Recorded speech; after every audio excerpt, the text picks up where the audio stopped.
आपण पाहत आहात स्वराज्य न्यूज. सत्य हेच जे तुमच्या समोर.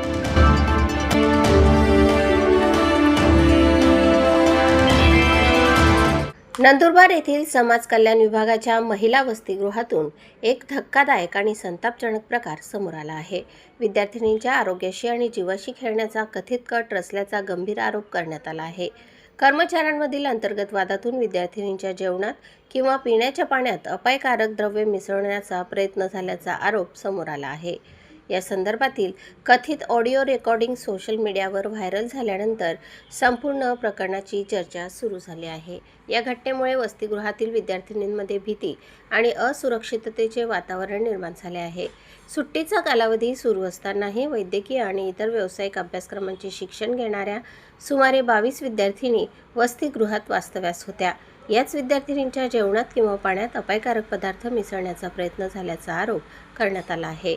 प्रकरण उघडकीस येताच समाज कल्याण विभागाने तातडीने दखल घेत संबंधित कंत्राटी कर्मचाऱ्याला सेवेतून मुक्त केले आहे.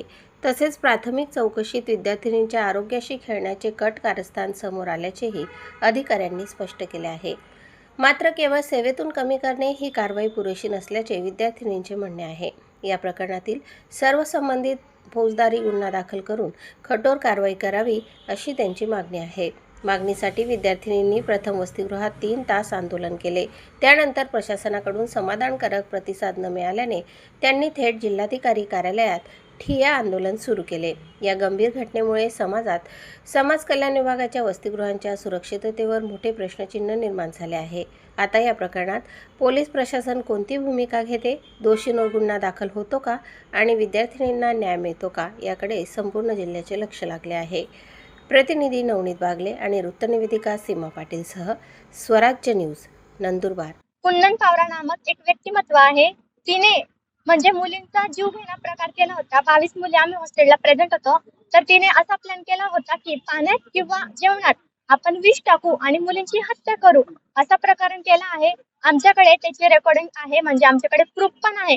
तर आम्हाला आमच्या मागण्या पूर्ण करायच्या. आम्हाला जी व्यक्तिमत्व आहे, जी गुन्हा करणार होती, ती आम्हाला इथं उपस्थित पाहिजे आणि काही कारण नसताना ती हे आमच्यावर करणार होती, तर ती व्यक्तिमत्व आम्हाला इथं उपस्थित पाहिजे.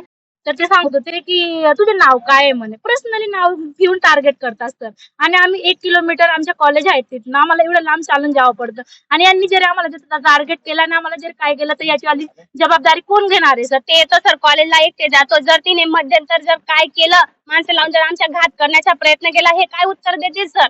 यांच्याकडे काय उत्तर असणार आहे? आमच्या जीवाचे जास्त कमी झालं तर गेटवर आम्हाला सेक्युरिटी सुद्धा नाही सर, लाईट सुद्धा नाही सर. त्या रस्त्यावर आम्ही एकटे दुखते. तो जर अर्ध्या रस्त्यात जर काय केलं सर त्या व्यक्तीने, तर हे काय उत्तर देणार आहे?